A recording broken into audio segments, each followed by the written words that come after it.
Hello and welcome, everybody. I hope that wherever it is in the world that you are at, you are doing fine and that you're staying safe and sound as we all are in these challenging times. I want to welcome everybody to the special program of this ongoing series, TADAIMA, a community virtual pilgrimage that's been happening since June and will be wrapping up sometime in the middle of next month. And welcome to the special program documenting history, making the CWRIC LA hearing tapes. My name is Abraham Ferrer, and I'm a staff member at Visual Communications, the nation's premier Asian Pacific American Media Arts Center.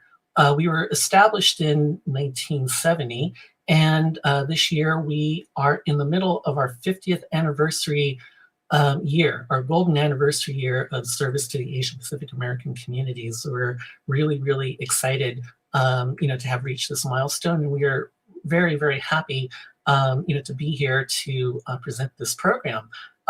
Just a little bit about what we're going to be doing here today. I mentioned at the top that Visual Communications has been around for like a half century, and one of the things that has been very distinctive about the organization is that through its many film and media productions and other activities, whether or not they be in creation, presentation, training and education, as well as preservation, we have consistently worked to meet the moment, as it were, in terms of what is happening in our communities and how we as Asian and Pacific Islander people, advocate for our, rightful place in this American society. And one of the, key moments of Visual Communications' existence occurred in the year 1981. Just to set things up a little bit, back at the end of 1980, the Commission on Wartime Relocation and Internment was formed as a way of fact-finding in terms of the relocation and incarceration of Japanese Americans during World War II.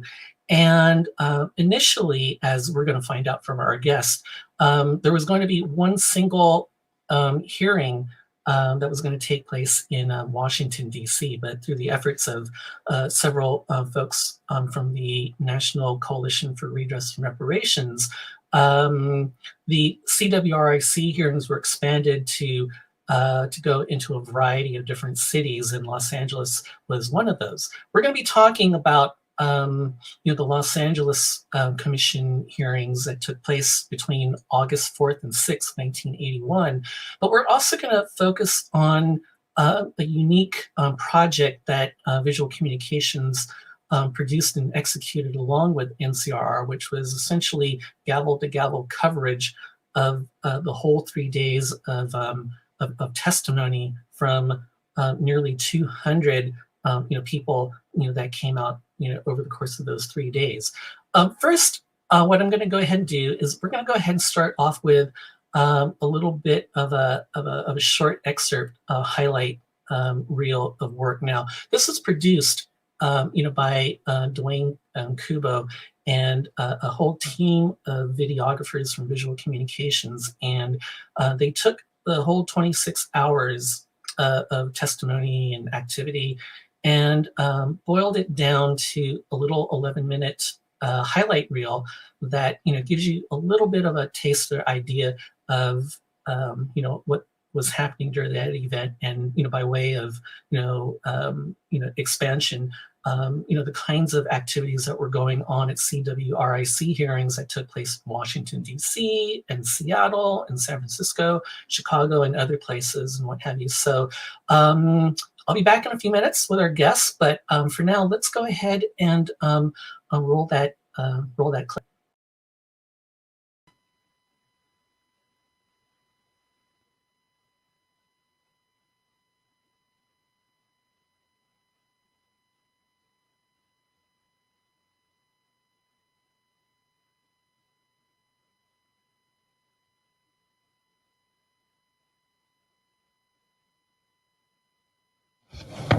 Good morning and welcome to the first of a series of field hearings that the Commission on Wartime Relocation and Internment of Civilians will be having around the country. A couple of weeks ago, the Commission had its first hearings in Washington, D.C. We are scheduled to have a number of hearings around the country so that we can carry out the mandate given to us by Congress and the President to look into the question of wartime relocation and internment of civilians during World War II. The trouble-free and relatively happy lives at all the other relocation centers can be attributed to a cultural trait. Of the Japanese, clearly seen in the Issei, but almost unheard of in their American-born grandchildren, namely the concept of gaman. Gaman is to endure with patience and dignity hardships, misfortunes, or injustices, especially those about which nothing can be done. I am sure there are activists among my audience who will be enraged at the suggestion that anyone was happy in a relocation camp. But how else, Mr. Chairman, can one account for the fact that for past many years, graduates of the camp high schools, for example, Amachi, Colorado, Minidoka, Idaho, Poston, Arizona, and others, have been holding 10th, 20th, and 30th anniversary reunions? How else can one account for the tremendous artistic output of these amateur? How else can one account for the tremendous artistic output of these amateur artists who, having time on their hands, turned out little masterpieces of sculpture, ceramics, painting, and flower arrangement? Please, I would like to tell the audience that the chairman is not disposed to make threats. The chairman will inform the audience that if we are going to have outbursts with respect to whatever one agrees with or disagrees with, we may just have to close the hearing to the public. Now, I know that emotions are high in this, but please, let's have people comporting themselves with some dignity here so that we can go through these hearings. There are going to be a lot of witnesses. We're going to have 3 days of hearings. We're going to have evening hearings tomorrow. And if we start off on this foot at this point in time, it'll be very difficult for us to continue with some deliberations here. My wife, a U.S. citizen, and her family were evacuated to Arkansas via Santa Anita Racetrack. They received a telegram while in Arkansas, supposedly from Japan, that her family was being called back to Japan during the war and the American government had no other choice but to send them back. Upon reaching there, to their surprise, they discovered that Japan had not sent this telegram. It was later discovered that there were one family which was exchanged for the return of another family to the United States. Her father was killed by the atomic bomb at Hiroshima. Her mother and family were 20 miles away from the bomb site. I am led to believe that this is not an isolated case, and it is certainly an area that this commission should investigate. Forgive my emotional outburst, but what you just said to me touched me so deeply. It sort of erased these 39 years of pain I can feel.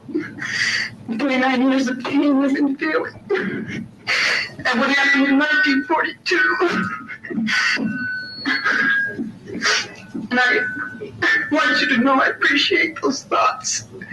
All this bitterness that I've been holding inside of me has been coming out little by little. But I think with your speech tonight, I think it'll be gone forever. I just want to thank you for that. I wish it would be recorded somewhere. I'll read it over and over again, and I'll show it to my children. Because they were the ones who asked me about camp. I sort of kept it from them And when he asked me why, and they asked me, why did I go to camp without protesting? And why did I behave the way I did? I didn't have any answer for them. And as the years go by, I understand it was my cultural heritage. It was the fact that I was Japanese as well as American. And because of this evacuation, I really denied my children their Japanese heritage. I wanted to erase that part. I wanted to be 100% American and be accepted. My name is Martha Okamoto.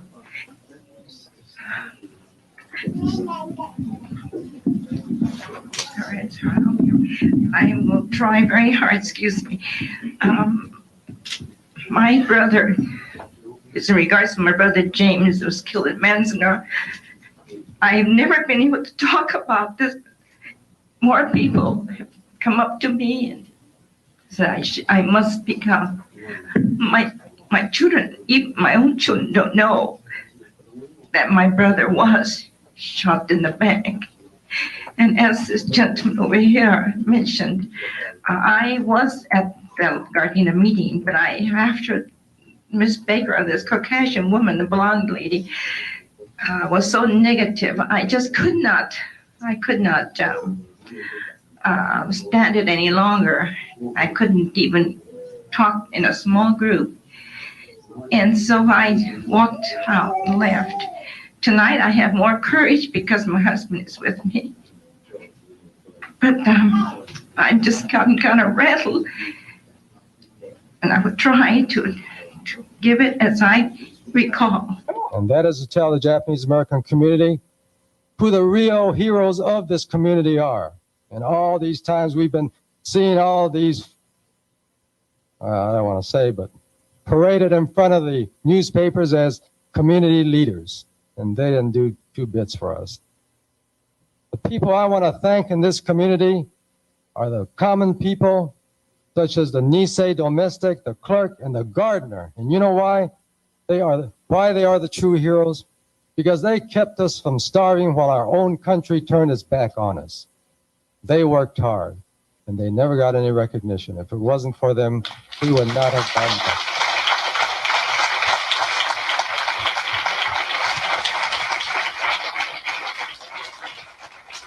One last thing, and that guy in here, he was on TV last night talking about his flesh crawling. He crawls too much to suit me.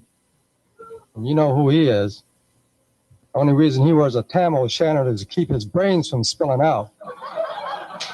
The National Coalition for Redress and Reparation firmly believes that this commission should place the priority on correcting the injustice and to submit the following concrete solutions to Congress. First, we ask the continuing education of the public about the truth of this event so that the American people of today and in the future may learn from and not repeat past mistakes. Second, we ask the Commission to recommend whatever is necessary and appropriate to overturn the legal basis for the evacuation order so that no branch of government can arbitrarily strip away the freedom and civil liberties of any group of people. Third, we insist that the government include those of other races and nationalities who suffered similar unjust actions of the government, including the Aleutian, Pribilof Islanders, and Peruvians in our pursuit of redress. Fourth, we ask for a community fund to help compensate for the sociological damages done by the evacuation. And most importantly, we strongly call for direct monetary compensation to each victim of the concentration camps or to their heirs who were affected by Executive Order 9066.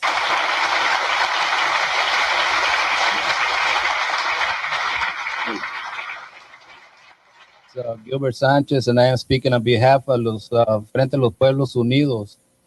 We're an organization based in the San Fernando Valley fighting for the rights of Latino peoples. And I would like to put it on record right now that we in the Frente believe that the Latino people will stand behind the Japanese people for reparations.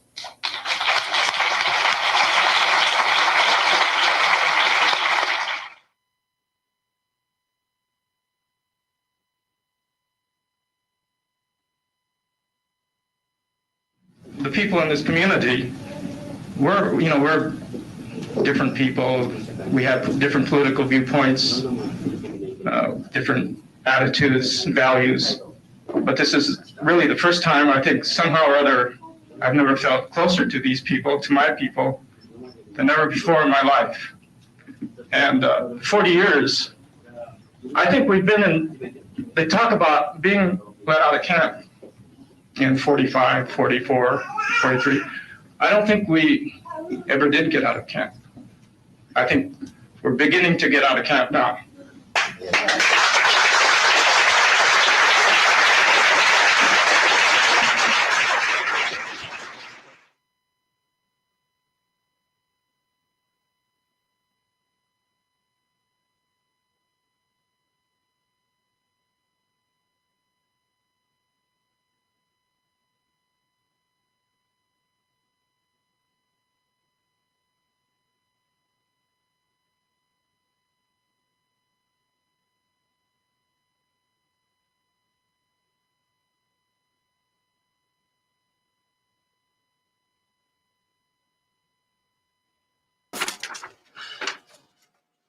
Hey everybody, we're back.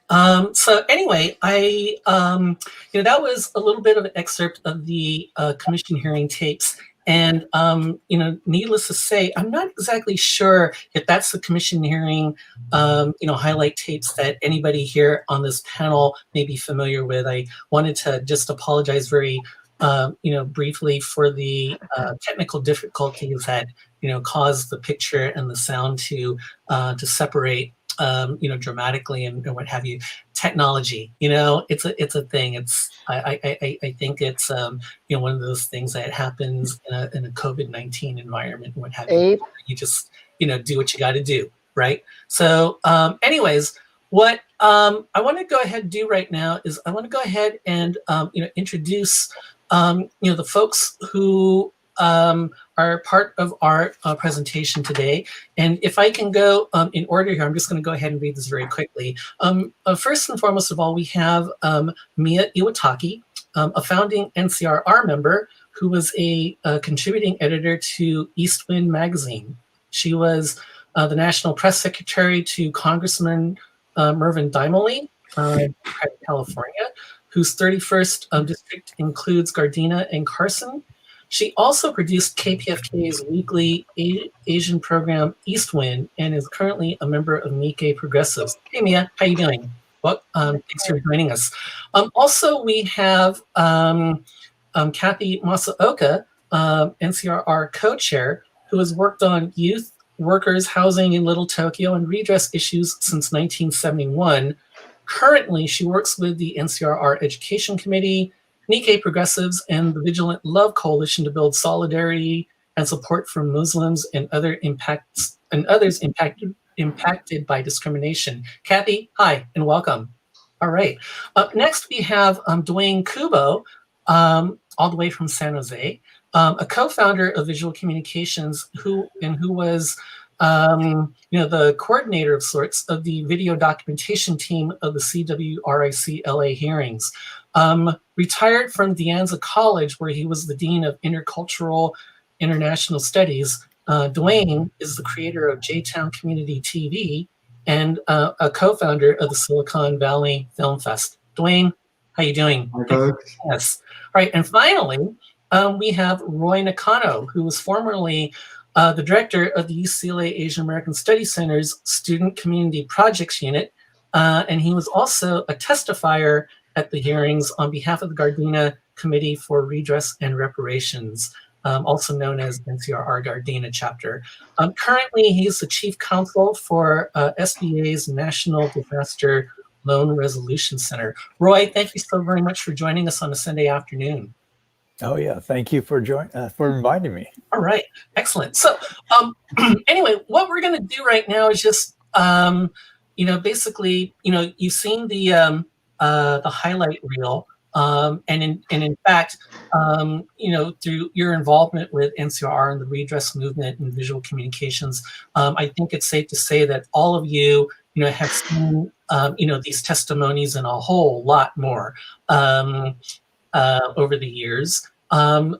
the discussion here is basically like, how did this come together? How did Visual Communications and NCRR team up to produce this this coverage, not really knowing what kind of a life it was going to take on well after the events of August 4th through 6th, 1981 were over. Mia, I want to go ahead and start off with you, because one of the things that we did talk about was that when we were talking about the formation CWRIC, that initially there was only going to be one single solitary hearing, and that was only going to be taking place in Washington, D.C. And you and other people from NCRR... You're taking over my talk. Basically, you and NCRR basically said, no, we're not going to do that and stuff, because we are all over the place and everybody needs to to be heard. So if we can go ahead and have you start off by talking about why it was important to not just have one single solitary hearing on the issue, and how did these multiple venues and in Los Angeles come about? Well, first I wanted to say that the hearings really changed my life. The hearing room was electric, and for the first time we were able to hear in depth the anger, the strength, and the just stories of these amazing Issei, Nisei, and Japanese American people. And we hung on their every word. And each person who told their story had such strength. And their stories brought families together and brought our generations together. It was just really powerful. Yeah. To take a step back, the Commission on Wartime Relocation and Internment of Civilians was established by an act of Congress in 1980 to review the facts and circumstances of the executive order, to review the directives to the military, and determine whether or not there was a military necessity to put Japanese Americans in camp, and to recommend appropriate remedies. Well, there were also two other bills at the time. NCRR was working with Congressman Dimley, who was the chair of the Congressional Black Caucus, to introduce a bill. And our Seattle folks were working with Congressman Mike Laurie, who introduced a bill. Those bills called for $25,000 in reparations right now for all the survivors and their heirs. And as we saw, of course, the commission legislation won. So in NCRR, we were pretty disappointed, although, we kind of suspected that would happen. Sure. We even talked about maybe boycotting, but we knew that these hearings were going to go on with or without us. And then we heard, as you said, that the commission was planning to have one hearing in Washington, D.C., where they would just have legislators and Japanese American leaders and academics. And for NCRR as a grassroots organization, we wanted to see Redress focus on the camp survivors and be led by the camp survivors. So NCRR lobbied every single commissioner on the CWRIC. And in fact, Lillian Nakano and I even met with Joan Bernstein, who was the chair of the commission, and she was a consumer protection and environmental protection advocate in the Carter administration. She said she was happy that NCRR sent two women to meet with her. But anyway, NCRR shaped the commission hearings because we demanded that in order to have meaningful hearings, you had to have it in every major city in the US that had a significant Japanese American population. And so what happened was we had 7 hearings in, we had hearings in over 7 cities. The commission heard over 750 testimonies in 20 days of hearings in Washington, D.C., LA, San Francisco, San Diego, Seattle, Alaska, Chicago, and New York. And this was a result of NCRR's advocacy. So as you said, the LA hearings were August 4th through 6th. And, over 161 people testified, And LA was the only hearing that had an evening hearing for people that worked or, you know, weren't able to be free during the day. And that was the last testimony that I guess we blanked out with Bill. Yeah, and so I think it's really, really like amazing and stuff. What I want to do is I want to go ahead and just show a couple of still images right now. I think that we were like looking at a first one, and that was from day one, and that was the testimony of Senator Sam Hayakawa. These are from a selection of images that were made by former Gardena City Council person and Congressperson Paul Benai.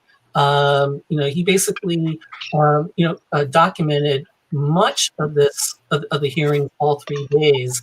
And, you know, these images currently reside in the Paul Benai collection on densho.org. I want to go ahead also and contrast this with another image from something that happened a few days before the actual LA hearings. This was from earlier in the week, not this one, but an image from Westwood, UCLA, that shows George Takei and Mary Oda and another person. We're taking a look at another one and stuff. So anyway, but as we're looking at this, and I know that you guys have seen the images, but there definitely is a contrast seemingly between what was being, what NCRR was trying to, to get, across, to this commission and what have you, and how things worked out. Obviously, Sam Hayakawa's testimony did not go over so good, but definitely, I think that the power of even those pre-hearings from people like George Takei and Mary Oda and and others was like very, very powerful. I think that we're going to take a second to find that image that I'm talking about. But Mia, in talking about the impact of ensuring that the hearings reached all a wide variety of different cities and involved as many voices as possible. Do you think that you guys pretty much accomplished what you were trying to set out to do, not just basically like have it just like one little single little event in Washington DC that may not be accessible to to the people that whose voices needed to be heard? Kathy, did you want to? Go ahead. Okay. Yeah. Well,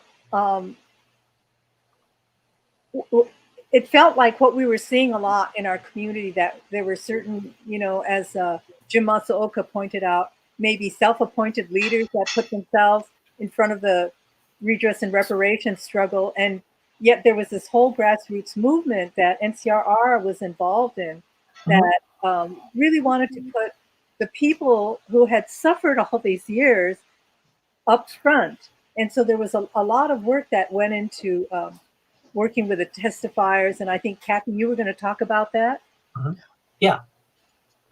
Yeah, Kathy, what kind of work went into, getting all those folks, together? I know that we can't exactly speak towards, all the other cities and what have you, but from Los Angeles, just getting all these people who probably were very hesitant or reluctant, to, get that, all out on the table and what have you. What kind of work and what effort did it take for NCRR to be able to like pack all 3 days, in even like an overflow evening session?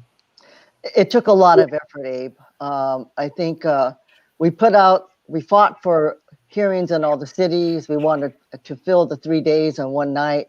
And what happened was people didn't respond right away. Yeah. And so a few weeks before, we had like 8 or 9 people. And I wanted to acknowledge the work that Jim Matsuoka and Bert Nakano and Lillian Nakano did, because they were a Nisei in NCRR. And of course, we thought they would have the best chance of getting Nisei. But Jim said he was starting to panic because people were not coming forward. We put ads in the RAFU, we put out, information.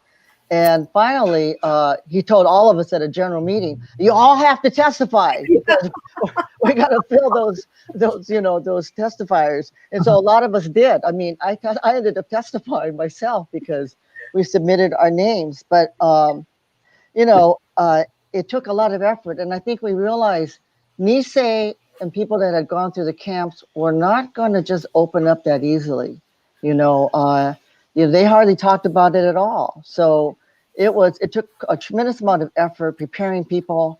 And I also wanted to give homage to the Issei who testified. Because they testified in Japanese. Well, they almost didn't testify at all because the commission was running late and they said, you could just submit it in paper, in writing. It was like, what? So Jim again stood up and said, oh no, I think Bert this time said, no, they've been waiting too long. You can't just treat them like that. Mm-hmm. And so they were able to say their testimony in either English or Japanese. But for a moment there, they were not going to be able to speak at all. And that was horribly insulting. Yeah. And I also want to say that Jan Tokumaru in San Diego, they brought up people to testify at the LA hearings. And they worked a lot with their people there, house meetings and earlier.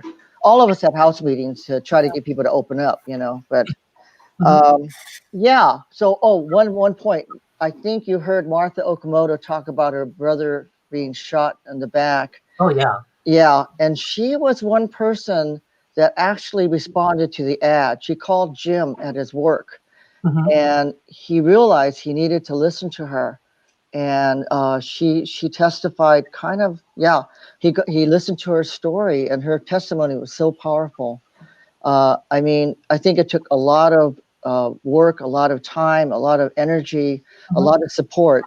And people were really great. They were so articulate. I have never been so proud of our community. I know. It was like our people stood up.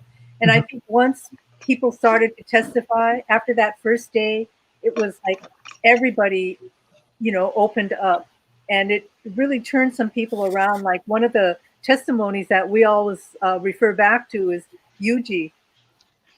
Right. And he, in the beginning, he was so against the hearings, and he felt it wasn't worth it. And he sat the first day with his, with a, grouchy face and everything. But after he heard the Issei and the Nisei testify, it just turned him around. Yeah, I do want to say one thing about the video that you showed earlier, and I have to apologize because that was not VC quality, that was NCR quality, and and I have to acknowledge that Dwayne immediately got the 26 hours or 23 hours, whatever it was, and put it into a form that we could take out on the road, and that was invaluable. That was really the purpose of it. Yeah. Great. At this point, I'm going to show a couple of more pieces by Paul Panay. He was really Johnny on the spot, all 3 days and stuff. And then this first image is the testimony of Charles Hamasaki. And I think that was a very, very, very animated testimony. He basically, if I'm not mistaken, he was describing the night that, the FBI and the feds basically barged in and took, their father and, what have you. Very, very animated to say the least. And then the second piece that I wanted to show was the testimony of Amy Iwasaki Mass, who was a clinical psychologist, and I believe at the time she was an associate professor at Whittier College. I don't remember, what have you. At this point, what I want to do is I kind of want to bring Dwayne, into the picture, to talk a little bit about, how, NCRR and again, visual communications, hooked up, to produce this, this documentation. Thanks, Abe. So in many ways, I think the commission hearing shoot was very typical VC, meaning that we had no money. We didn't have a crew together. We didn't even have the equipment to shoot that event. So we just kind of started from scratch and started to put it together. However, I would say that by the commission hearings, we had 12 years of experience in VC in documenting community events. And so it was a real natural event for us to cover. We knew that the commission hearings were going to be important. We knew that we'd have to shoot them. We didn't have the proper equipment. I borrowed a 1/2-inch VHS recorder from Art Nomura. I remember writing a proposal to NCRR for $400 that Jim Matsuoka took and wondered about, but we didn't even have the $400 to buy VHS tapes. And by the way, we shot 1/2-inch video, which was, even then, I mean, by then we had kind of graduated to 3/4-inch cassettes, but we knew that it was going to, I had actually estimated that the shoot would take about 40 hours. And so I do remember asking Jim if we could buy 40 one-hour tapes for $9.95 each. So we proposed a $400 proposal to cover the cost of actually shooting that event. And by the way, I think later we're going to see that iconic the iconic photograph from Roy Nakano of the entire commission hearings room. But we were scrunched underneath the commissioner's table for many, many hours shooting the people that were actually testifying. As people said before, the testimonies were just so moving. I mean, I could remember tearing up and literally crying while trying to focus on some of these people giving testimony, but the testimonies were just so powerful. Oh yeah. I think at that point we knew we were getting very historical material. Oh yeah. This was going to be a great document for our community. Yeah. I name checked Paul Benai's picture of Amy Iwasaki Mass's testimony.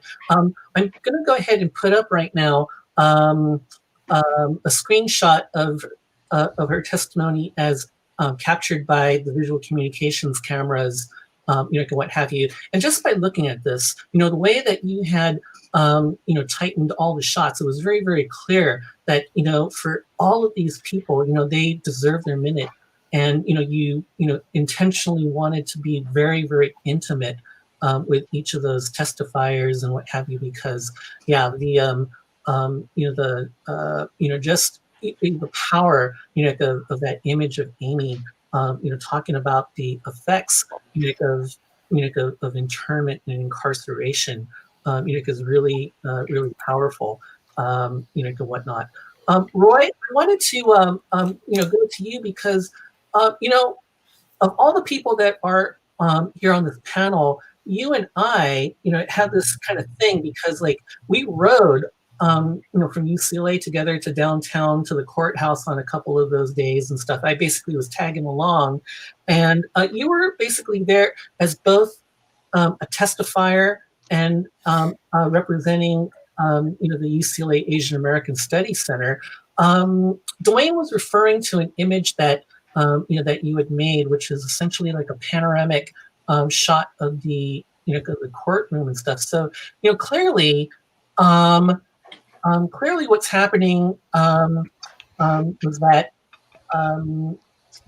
you were wearing multiple hats. That those days and stuff, as both a testifier, as an audience member, as a witness, and as a documentarian. If you can talk a little bit about your experience and how how that was for you as we find your iconic image and flash that up on the screen. I think everyone was wearing multiple hats at that event. I mean, not just myself, but if you look at some of the other images that people refer to, like later on, we're going to see the one by Chris Matabayashi with Lillian Baker and Jim Kawaminami. I mean, she was there as a reporter, but she was also there as someone who is very much involved in the organization and getting the Issei, Nisei, and others to testify. The image that you referred to regarding the panoramic shot, things that we could do in those days, I'm not sure we could do today. I mean, that was taken behind the commissioners today, I think because of security concerns, they would probably not allow this to happen. But essentially, it's just crawling back behind the commissioner tables and just making sure that we could picture everything. We had a wide angle lens in order to capture the entire audience.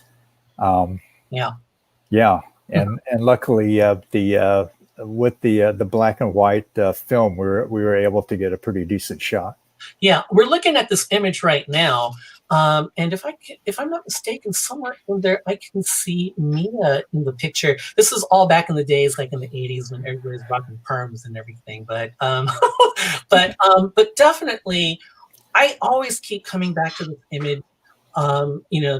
It really talks about the power and the significance and the historic weight and gravity of those 3 days. And they I think is very fortunate that you were able to catch that that moment.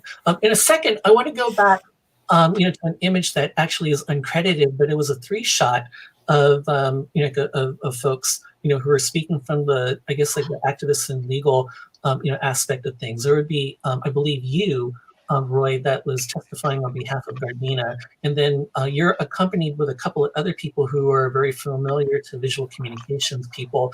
One is Alan Nishio, who at the time was the Associate Dean of Students at Cal State Long Beach, and a former board member of visual communications.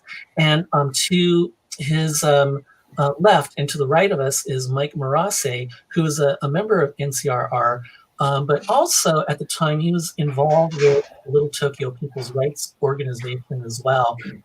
It's kind of like very unique and symbiotic, kind of a thing that a lot of the people who were involved with NCRR were also involved with community development struggles back in the day, also involved with visual communications, the Japanese Welfare Rights Organization. So basically, really, this was kind of really the meeting of a whole lot of organizations, who, basically, said, to this commission, enough.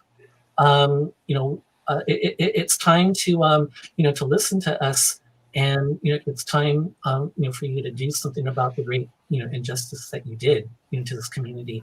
Let me throw it out to all of you. In talking about, this particular image, are there any, recollections or anything significant that come to mind? Abe? Yeah.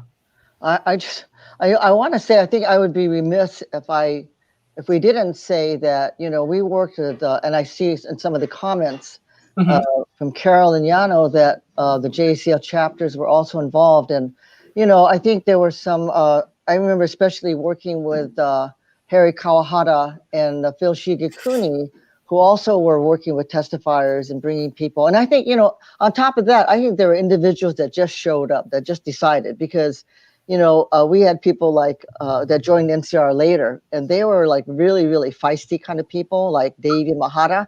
He demanded $2 million, and other people that just showed up at the hearings, like Jim Saito, who, was, just a firebrand, and, other people. But, so people showed up, but, other groups were involved in bringing people. And Mia, I think, didn't get a chance to talk about the Japanese translation for the Issei that was really critical. I mean, in those days, we thought a lot about the Japanese-speaking community in all of our programs and events, so that was kind of crucial, and giving them rides to the hearings as well. Yeah. And I also wanted to mention that, another partner that never gets mentioned is the Raf Shimpo. And they, I feel like, have been a partner with us all the way, and they continue to be. And I think that one of the things that NCRR wanted to do was to really, we knew there were so many people that wanted to get in the hearings, but they couldn't because they didn't have a large enough hearing space. And so we had every day, we had a press conference after the hearings, and we ran down, all the highlights that happened in the day, at that point, even the major media was coming out, but the RAFU really, kept on top of it all the way through. Great. At this point, I wanted to do a little bit of a case study in the ways in which the video documentation worked side by side with the still documentation, because there was a lot of it that was going on. And so basically, the first thing I want to do is I want to show a little clip, and I hope that we got all the technical difficulties all straightened out. This is the testimony of Jim Kawaminami, who was a member of the 442nd Nikkei Vets Association. His was a very, very powerful testimony in and of itself. But as you'll see towards the end of the testimony, it was majorly disrupted, and I believe that became a key flashpoint of the whole 3 days of the hearings and what have you. And then after that, we're going to go ahead and contrast that with an image that was made of the same scene. And when we get back, I want to go ahead and have Roy talk about this, because I believe that he has like a very unique story about how this all came about. So why don't we go ahead and take a second and let's take a look at Jim Kawaminami's testimony. Members,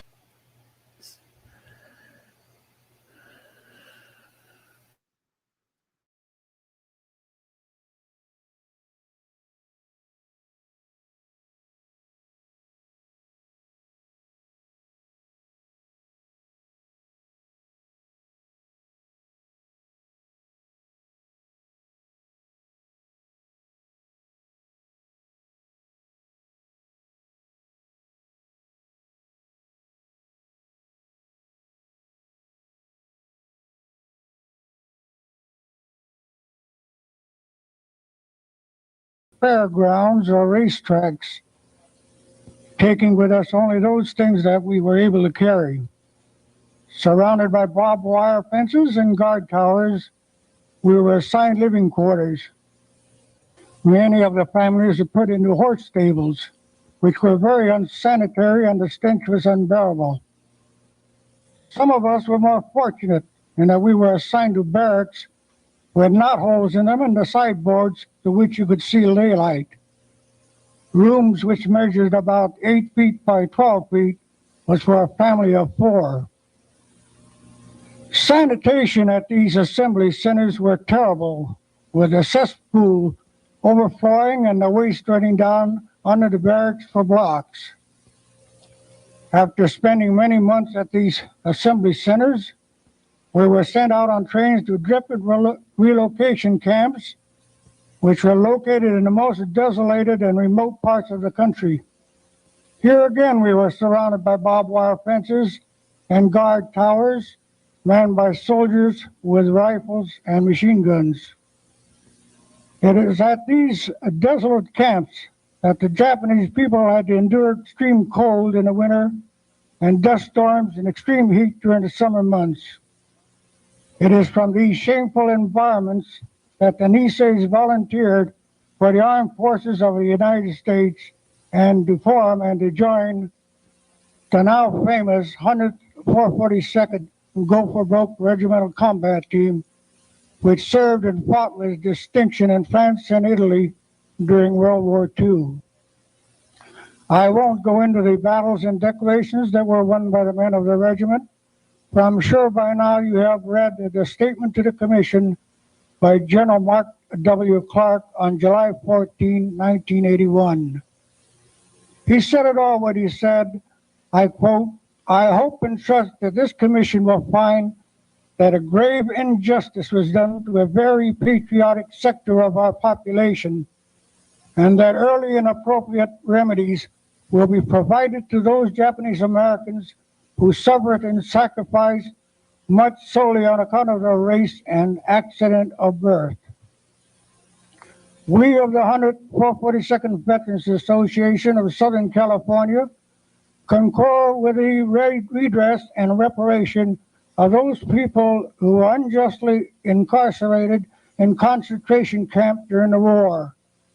As my final statement, I would like to read the resolution that was drawn up by the 442nd Veterans Association of Southern California. Whereas on February 19, 1942, by Executive Order 9066, Franklin Delano Roosevelt set into motion the forced removal from the west coast of U.S.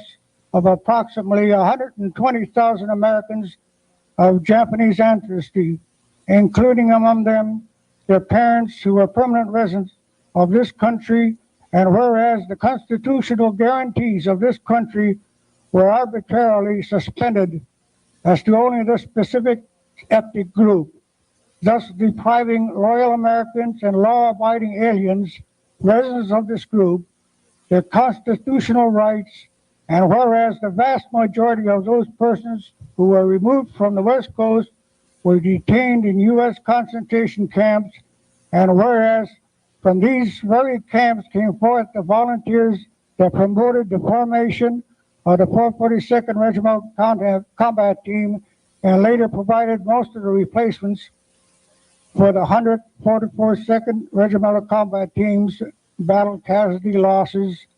And whereas the 442nd Regimental Combat Team, which included the 100th Battalion, became one of the most highly decorated units in the U.S. Armed Forces by reason of their exceptional contributions to the successes of the 5th Army in Italy and the 7th Army in France during World War II. And whereas on July 31st, 1980, the President of the United States signed into law PL 96-317, a congressional bill creating a presidential fact-finding commission to investigate the circumstances that brought about the forced removal of Japanese Americans, including parents, relatives, and friends of the members of the 442nd Regimental Combat Team. Therefore, be it resolved, the 442nd Veterans Association of Southern California supports and urges the Presidential Commission fully and adequately implement the purposes and objectives of PL 96-317 and wherever appropriate, recommend equitable reliefs. Dated 8 January 1981, signed by the 6 officers of the association.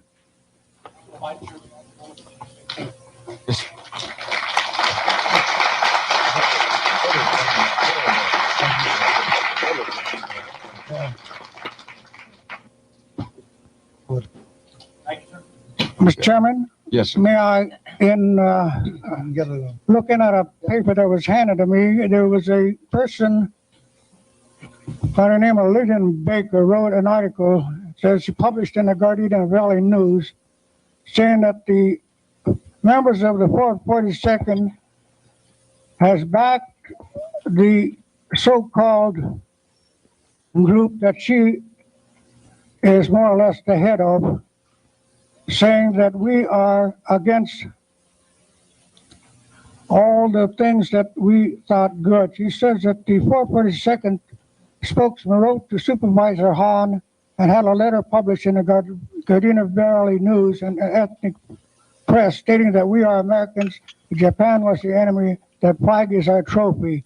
In other words, she is talking about a rising sun flag that was trophy that was put in the Patriotic Hall by some patriotic army group, and she claims that a lot of people are against that, which we have never, the 44th has never said anything of such to anyone. No, wait. I'm sorry.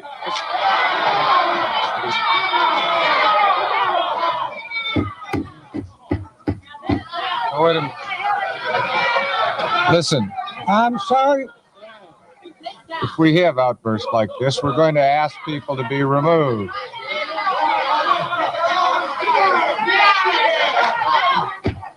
We know how some people are. Now, wait a second. There are some.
Will you please have some order?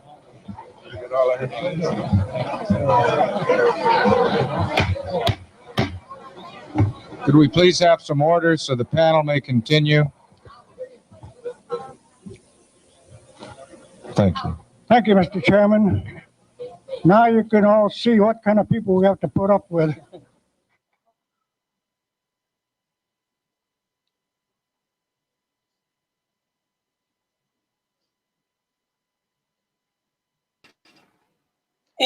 All right. Oh, shucks. So anyway, I do want to apologize. We are experiencing some technical problems where the picture is separating, and it's just like really crazy and what have you. But just to answer a question that we had from a Mickey Takamori as to whether or not there were Nikkei vets who testified as part of the hearings, the answer is yes. And although my memory is kind of like, not all that great these days and what have you, I do know that Jim was one of the lead testifiers on behalf of the 442nd Vets Association, and there were quite a few others, if I am not mistaken, and what have you. Abe? Yeah. Abe, I think the question was World War I vet, and that I don't recall. There were several World War II vets, but if someone is interested, they could also look in this book, Personal Speaking Out, that Eiko Herzig put together about all the hearings. And in addition, we have our DVD and a summary of all the testimonies and who they are. Yeah. So you can find that out, but sounds good. I don't recall World War I vet. Yeah. Abe. Okay. Abe, if we could for a second. Yeah. What's up, Mia? I just want to say for the people that missed the clip, yeah. All that ruckus was about. There's a horrible woman named Lillian Baker who rushed this. Okay. Yeah, if you could, that's actually what I wanted to get to right now. So basically, what I want to do right now is I want to go ahead and flash up, this image. I did mention that there was also photo documentation of that moment, and one of the iconic images from the hearings was by a young woman named Chris Maru, who was affiliated with the League of Revolutionary Struggle, and she was basically like on the job, during that event as part of Unity News magazine. And as we basically like show that particular image, which is essentially like a black and white distillation of all the ruckus that was going on, like in the video that we unfortunately could not get a chance to see. Roy, let me go ahead and start off with you, since we're talking about visual photographic imagery and what have you. Apparently you had a story to tell about how this particular moment came about. If you can go ahead and share that with us. Oh yeah, before I do that, I want to just mention that it's Chris now goes by Matabayashi, which is the actual ancestral name. The name was shortened at one time, but it's now back to Matabayashi. She did say that she's going to try and tune in to this session if she could get her granddaughter to sleep. So anyway, she should be hopefully tuned into this.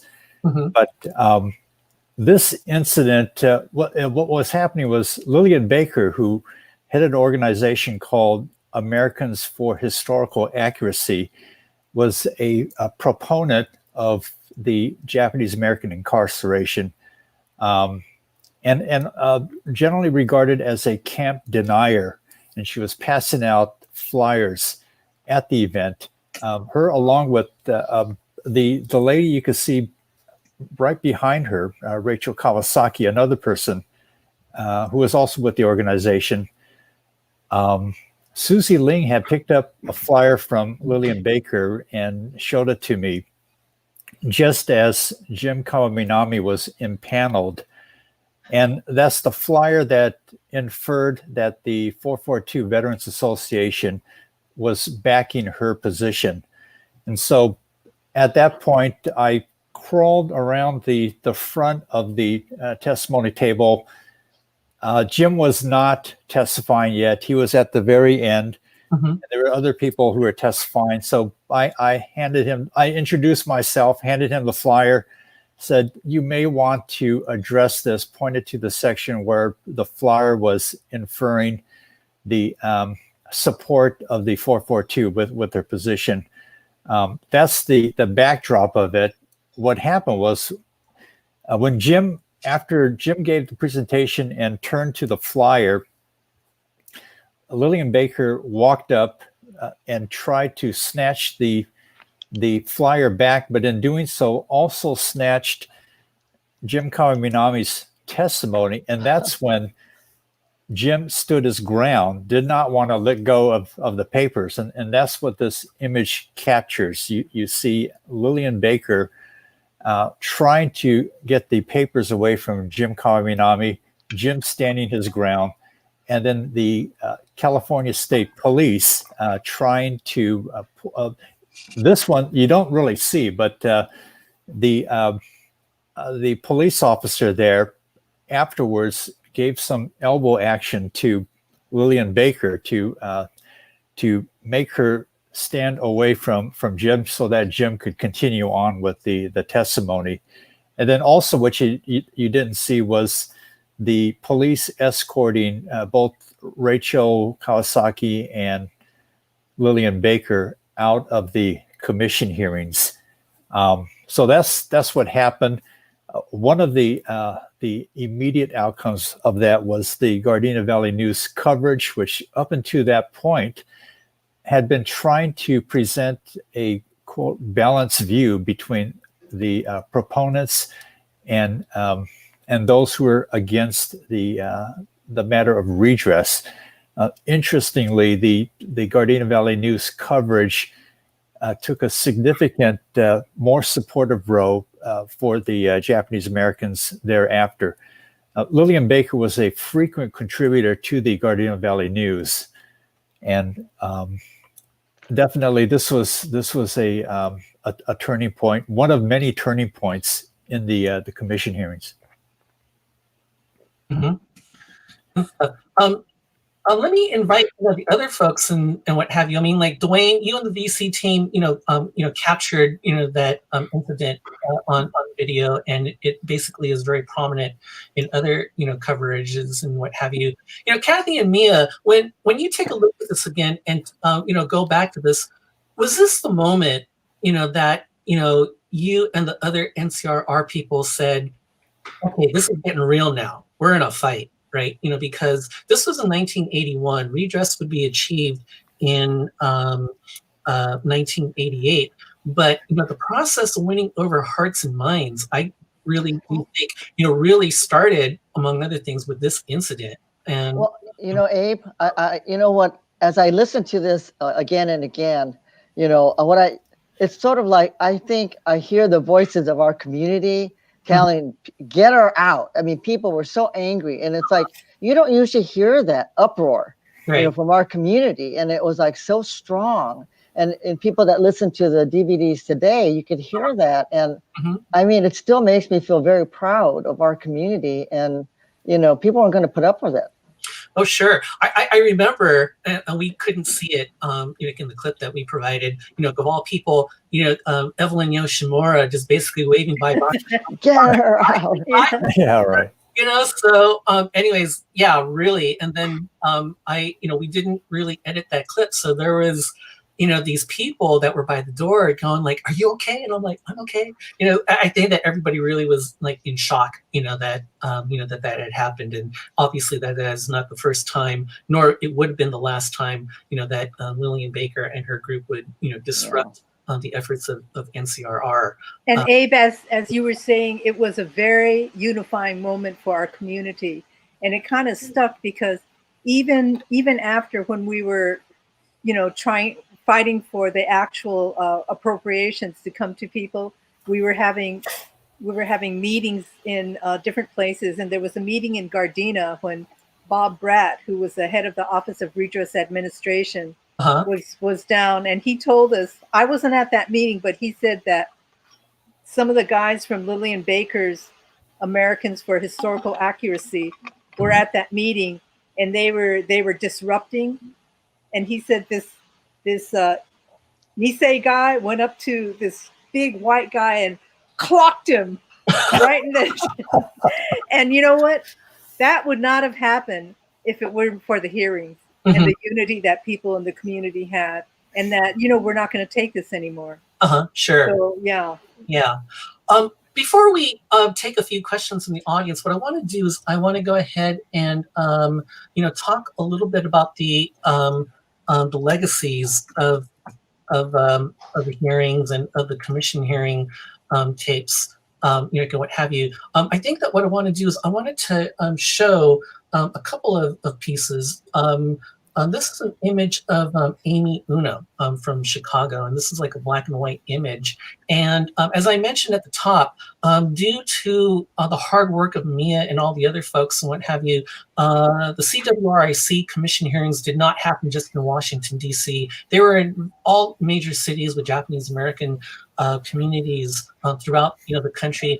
But for one reason or another, for the longest time, a lot of the documentation of those different hearings was lost to the world, and for many, many, many, many decades. DC and NCRR's documentation of this event was really the only, motion picture evidence that, this historic event took place. And with the discovery of the Chicago tapes just last year, through the efforts of folks, by Ryan Yokota and others, and digitized, through the initiatives of Renee Tajima Pena and highlighted in her recent Asian Americans documentary. I think it's fair to say that we're finally beginning to see the fuller picture of the CWRIC legacy. And also I think that the event served as the springboard for sustained activism. I think that what I want to do here is I want to cue an image that was made by Glenn Kitayama, one of the NCRR Los Angeles members, on a trip to Washington, D.C. NCRR in 1987, took the unique step of going directly to Washington, D.C. and lobbying, Congress for monetary redress and stuff. If I can, ask you guys all, about, the impact, of, the CWRIC and how, within the context of a lot of things that were happening during the 80s, such as the struggle to free Chol Soo Lee, justice for Vincent Chin, the anti-Marcos movement and the People Power Revolution, and whatnot, and a whole bunch of other things that I'm kind of like blanking out on right now. Within that context, how do you see the impact of NCRR and CWRIC and the commission hearing tapes in terms of galvanizing the community? Whoa, that's a big question, Abe. I know. But so two parts. Can I just? I really want to go back to the commission hearings. Really, I think made all of us as third generation Sanse, after hearing people, just gave us a whole lot of new energy. And we had, because we had the video, we could take it out and then build that movement in the community and educate the American public. So it was so invaluable in having the video, but also I don't think we would have moved on if we hadn't heard those stories, frankly. And I do want to say that NCRR has always been a group that looks to support others and built the movement, you know, in solidarity and supporting and learning about other struggles. So I think that was important. But I do want to plug TOC later, Tales of Clamor. Yeah, very good. And anybody else have any thoughts, you know, on that? And Kathy, to your point, I think that you know, NCRR was even during the redress struggle, it was forward moving enough to recognize that, you know, the struggle for redress was something that was not separate from the larger realm of social justice. If I remember that NCRR was very, very active in the anti-apartheid movement, you know, and what have you. So basically, if we're talking really about how, you know, a movement for redress became, you know, part of a larger third world fabric, you know, and whatnot, that included African Americans and Chicanos and other Latinos, Native, you know, Americans, and, you know, what have you. You know, hey, NCRR, you know, it's right there. So I think that, you know, it was very, very, you know, impactful and stuff. And I think NCRR enjoyed support from other communities too. Even at the level of Congress, the first people that were in support of redress were the Black Congressional Congress and the Hispanic Congressional Congress, and when we went on that 140-person lobbying trip, I mean, that to me all came from the hearings, because there were people of all ages, all walks of life, you know, gardeners, workers, you know, grandmothers, little kids. It was just a really powerful experience. And I think that what we did on that delegation was to put a human face on the issue for members of Congress. I think it was really important, regardless of what other people say. I see. That's great. You know, before we talk a little bit about, you know, the lasting impact of the CWRIC tapes and stuff, let's take a couple seconds. I want to go ahead and take a look at our chat box and see if anybody has, you know, any questions from our audience that, you know, may want to ask any questions. What happened to Roy? Yeah, Roy may have you know, cut out, but I think that he'll be back in a minute, and what have you. But you know, but basically, there was that, you know, question I think that we answered, you know, from you know, from Mickey, you know, Takamori, you know, and what have you, about like World War I, you know, folks, and, you know, what have you, and stuff. Most of the people that were testifying, you know, Kathy and Mia, you did mention that there were some Issei, you know, who testified, but a lot of the folks were, you know, were Nisei, and Sansei folks, and what have you. And I did mention the fact that, you know, the fact that I saw some of my own peers testifying, you know, and what have you, like Sherry and the OPSU people and what have you, that really, that, you know, this was really a multi-generational, you know, event that, you know, demonstrated that the impact of relocation and confinement really had a lasting impact on subsequent generations of Japanese Americans. And for that alone, I think it was like very vital, you know, to, you know, be able to have those younger voices, you know, in there as well, to show that it wasn't just, you know, just like a strictly Issei and Nisei thing. Yeah. Is this where we're talking about Tracy Kato Kitayama and Tales of Clamor? Well, you know, what she picked up on was the fact that the silence in our community was broken, and how difficult it was to break that silence, but how powerful it was at the same time. And so after seeing the commission hearings, I think Tracy created, and with Kennedy Capasadas, created this really remarkable performance called Tales of Clamor, which we hope that will be seen across the country. And I know that San Jose is perhaps going to, it was shown in LA, it was done in LA for several weekends, but it requires a lot of, it has trapeze and all this other stuff in it, but hoping that it could be launched again. And so San Jose may be the place that it starts off, we hope. Right, Dwayne? Yeah. Okay, I hope so. Well, while we're waiting for Roy to get back, I did want to address the question from one of our viewers, Robert Shoji. Hey, Robert, how you doing? He wanted to find out if any of you, as well as Roy, ever get a chance to speak directly to Lillian Baker, whether or not it was like for a formal sit-down interview or, or what have you. I kind of remember there was a Sunday morning interview thing on the local, Sunday talk shows and stuff. And I believe that Lillian Baker and John Saito, who was formerly Pacific Southwest chapter of the JACL, were basically like, speaking, and what have you.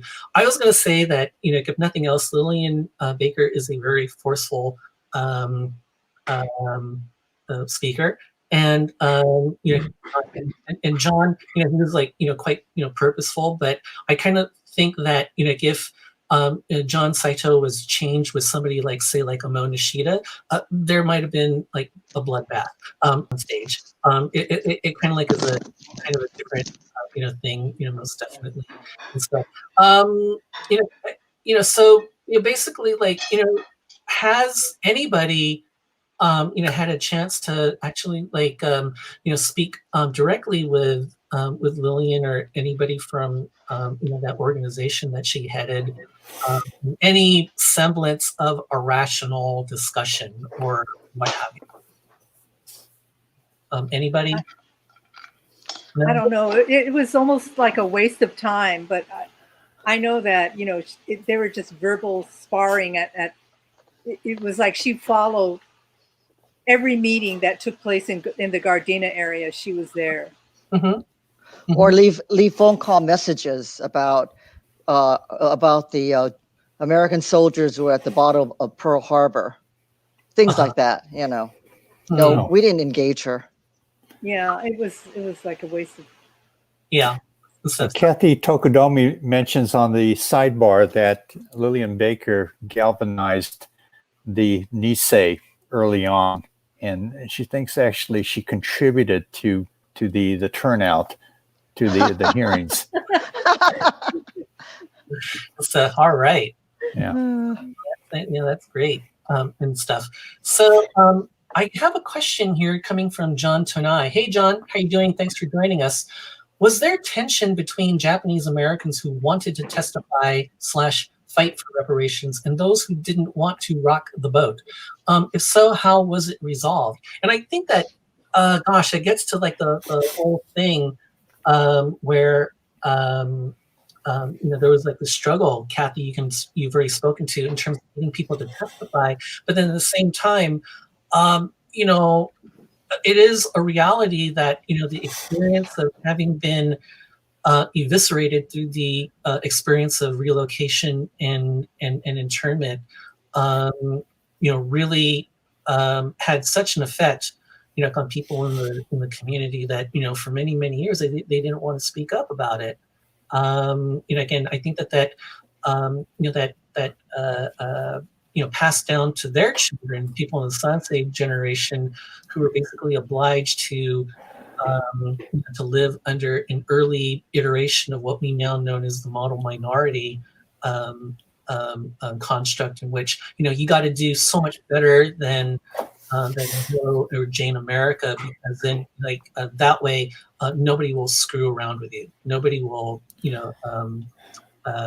question your bona fides and what have you, and and whatnot. So if you can speak to that question.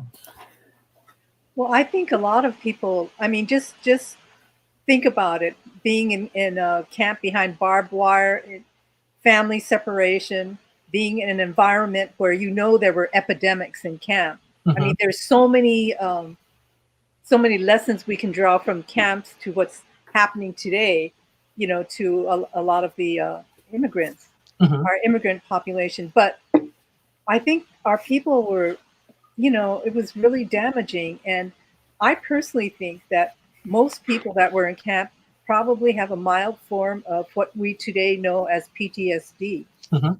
And so sometimes, it never leaves. But if I can be snarky for one moment, there were so many, I mean, the people that were not for redress and reparations, that spoke out strongly against it. And there weren't that many of them. But I noticed that when the $20,000 checks came, I didn't see anybody refusing it or saying, I'm going to just donate this back or whatever. And it just felt, I don't know, sometimes it felt hypocritical.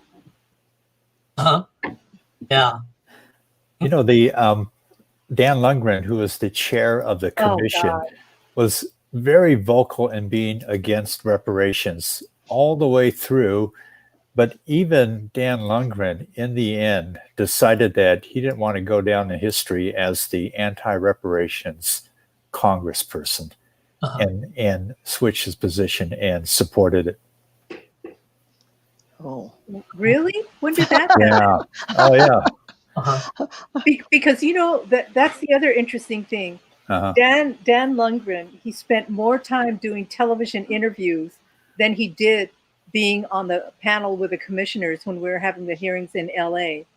And his stance just for NCRR and other groups, we will not forget it. And so when Dan Lundgren decided to run for the treasurer, to be treasurer of the state of California, we sent people up there to testify against him. I was one of those people. And it was really interesting because the other people testifying against him were medical workers, garment workers. I mean, it was the all kinds of unions.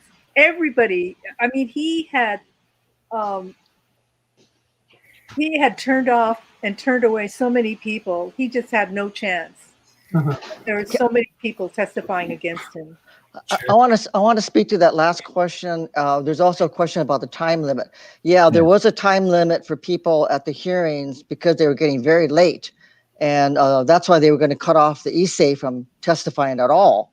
But the thing about the tension between fighting for reparations or keeping quiet, I think that goes on today within our community. Do we follow the people that were resistors, spoke up, stood up for their rights? Or do we be the so-called whatever, go along with the status quo and be quiet? I think that's a decision that we're always making as a community, and made in the camps and made it up until now. So it's something that, I feel like, I hope that we will speak up. That we've learned from redress that we have to speak up. Yeah, definitely. Also, regarding the time limit, there was early on attempts by the commissioners to keep each testifier to a very strict time limit. And really, it wasn't up until the time that Jim Matsuoka erupted, which was another flashpoint in the hearings, that the commissioners backed down and decided take all the time you want. Yeah. I remember that. He basically basically let them have it, and they basically said, okay. Whatnot. And that last question came to us, by author and filmmaker Kim Mochizuki from Seattle, the novelist and co-director of the 1980s film Beacon Hill Boys. So Ken, thank you so very much for that question. It's good to hear from you. Good to know that you're here joining us today and stuff. What I want to do right now, if there aren't any other questions, and I'll scan to see if there are any, is that I want to go ahead and finish up on that final image that I prepared for folks. And this is from December 15th, 2017. And what had happened was that in the years since Redress had happened, Visual Communications and NCRR basically took the 26 hours of the CWRIC LA Commission hearing tapes, preserve them, knowing that at that time there were no other tapes from any of the other cities that anybody could find, and repackaged the whole thing as a 13-part series called "Speak Out for Justice." On this particular occasion, some of these folks here, that includes Evelyn Yoshimura and I believe Jim Matsuoka and Sumi Seki, I believe it Yeah, is. Sumi Seki at the yeah. end. Uh-huh. Yeah, and stuff. Harry Kawahara. And Kerry Hawakara, all were able to, talk about, the impact of the tapes and what have you. And this basically goes to the whole idea that, with this group of people, here, we've had these conversations over the years, what have you. But of course, like we're here in Los Angeles and what have you, and not all of us, get a chance to go to any in-person pilgrimages and what have you. I unfortunately have not experienced an actual camp pilgrimage, unfortunately.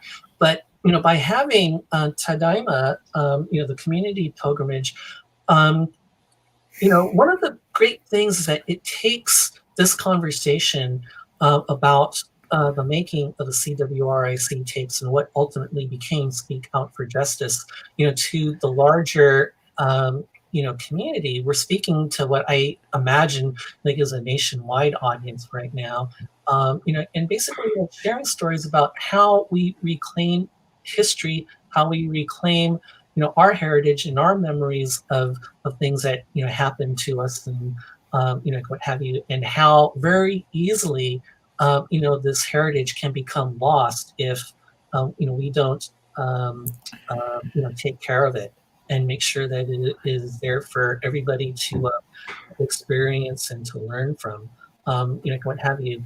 In the few minutes that we have, before we wrap up, I wanted to invite, folks, to summarize the impact of the making of the CWRIC commission hearing tapes here in Los Angeles. Dwayne, let's go ahead and start off with you, because unfortunately we weren't able to see the end credits. There were nearly 20 people from Visual Communications that were basically coming off of the Vaitafe Running Waters production, to basically do what essentially amounted to one last rodeo, before Visual Communications transitioned over into being a full-service media arts center away from being a filmmakers collaborative. Can you talk a little bit about the impact of creating those tapes, with the Visual Communications crew and the lasting impact that those tapes have had? Kathy started to talk about Tales of Clamor, and when I saw that in LA, I thought that was great. Probably the best use of the commission hearing tapes that I've seen.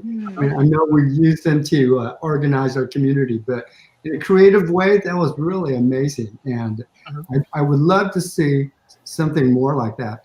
In fact, I was going to say that there's so much good dramatic material in those testimonies that a feature film should be considered by one of you filmmakers out there.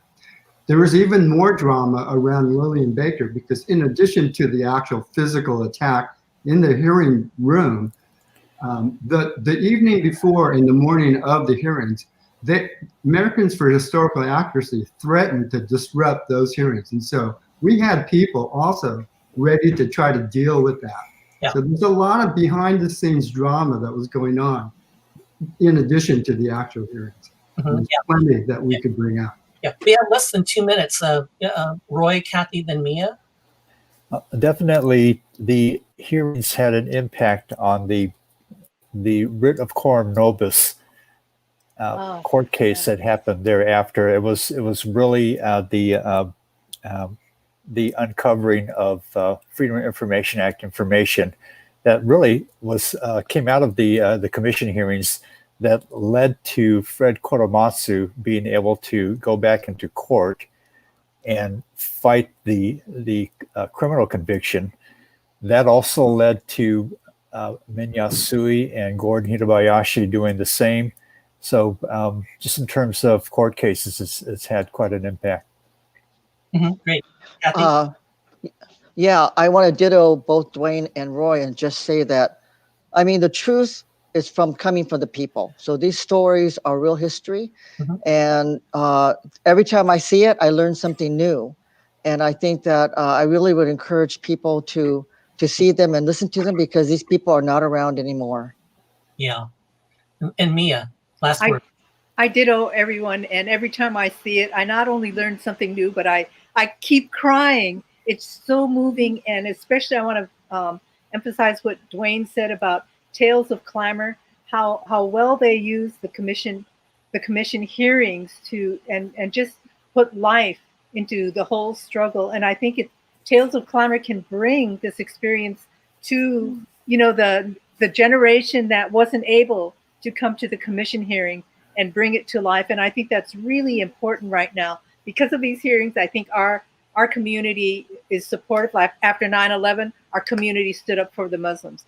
You know, during the detention of immigrants, you know, our community knows that we don't want those camps used for detention centers. And even how Little Tokyo responded to some of the Black Lives Matter protests, I really think the camp experience and the hearings and winning that victory of redress and reparations has really brought our community to a different level. Excellent. And I think on that note, we'll go ahead and end it right there. I want to thank each and every single one of you for joining us today. Kathy, Mia, Dwayne, Roy. We were talking about the CWRIC Commission hearing tapes, and if anybody is interested in checking out all 26 hours of them, as I mentioned, Visual Communications and NCRR did preserve them and are marketing them right now as a 13-part series called Speak Out for Justice. There's 13 episodes, or else you can also access the Reader's Digest condensed version. And stuff, and then plus Mia is showing a book that NCRR produced on the grassroots struggle for redress and what have you. And if you want to find out more information on Visual Communications and Nikkei for Civil Rights and Redress, there's information at the bottom of the screen. Very quickly, I want to send a shout out to the people who helped organize this, and that was Aaron Ayama, Kimiko Mar, and Hanako Wakatsuki Chong from the virtual pilgrimage group. I also want to thank Royce Durazio for helping us. I know that those videos, it's like, but we did the best that we could. And we want to also send a special shout to Clement Hanami, who who also was involved with getting this project started and what have you. I also quickly want to mention that a couple Visual Communications productions, Dwayne's Cruise in J-Town and Ellen Kondo's I Told You So, are now streaming at the TADAIMA Virtual Film Festival. And later on this week, if you check out the Week 8 program, one of our fellow NCRR members, Steve Nagano, will be doing a short program, if I'm not mistaken, talking a little bit more specifically about the Speak Out for Justice series and what have you. So anyway, that's it for all of us, and I want to thank all of you once again for joining us. Thank you. Thank you to Donna. Yeah, thank you.